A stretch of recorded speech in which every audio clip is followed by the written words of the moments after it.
Koperasi Merah Putih di 52 kelurahan di Banjarmasin secara resmi di-launching. Peluncuran koperasi program nasional yang diinisiasi Presiden Republik Indonesia Prabowo Subianto untuk membentuk 80.000 koperasi Merah Putih ini bertepatan dengan peringatan Hari Koperasi Nasional.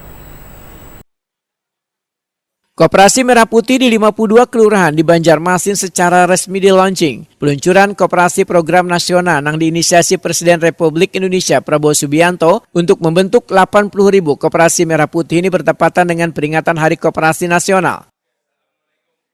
Kabinat Koperasi Usaha Mikro wan Tenaga Kerja Banjarmasin Isa Ansari, Waitakuni Prima TV besukan Selasa 22 Juli 2025 berharap 52 kelurahan yang dibentuk koperasi ini harus memiliki inovasi dalam menjalankan usaha-usahanya. Keberadaan koperasi kelurahan menjadi simbol gotong royong baru di era modern di tengah gempuran pasar modern wan persaingan harga nang kada menentu. Sehingga Koperasi Merah Putih hadir sebagai penyeimbang sekaligus pelindung ekonomi rakyat kecil.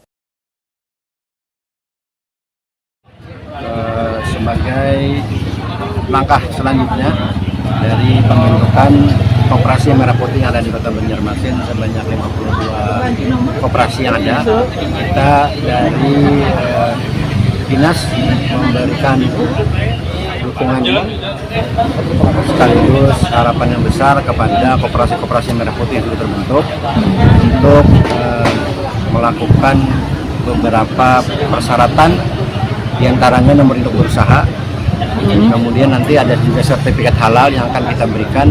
Jadi sebuah koperasi sudah memiliki yang namanya persyaratan-persyaratan yang istilahnya itu wajib harus dipenuhi seluruh koperasi untuk bisa melakukan operasional nantinya. Koperasi Merah Putih koperasi baru semua, kemarin sudah di-launching secara nasional oleh Bapak Presiden Pak Prabowo Subianto. Jadi kita di daerah segera menindaklanjuti untuk usaha-usaha apa yang akan dilakukan oleh Koperasi Merah Putih ke depannya nanti.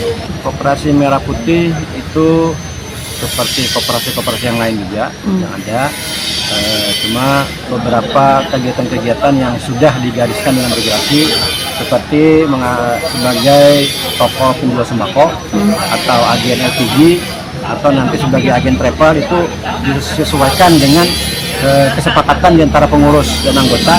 Dia memilih dari 6 usaha yang diberikan kepada masing-masing koperasi itu, di mana nanti posisinya yang hasil kesepakatan itu untuk memilih koperasi Merah Putih bergerak di bidang apa. Isa Ansari menambahkan, hadirnya Koperasi Merah Putih kada hanya sebagai tempat simpan pinjam, tetapi bisa dikembangkan menjadi unit bisnis produktif, nangkai distribusi sembako, pengolahan hasil UMKM, hingga platform dagang digital lokal.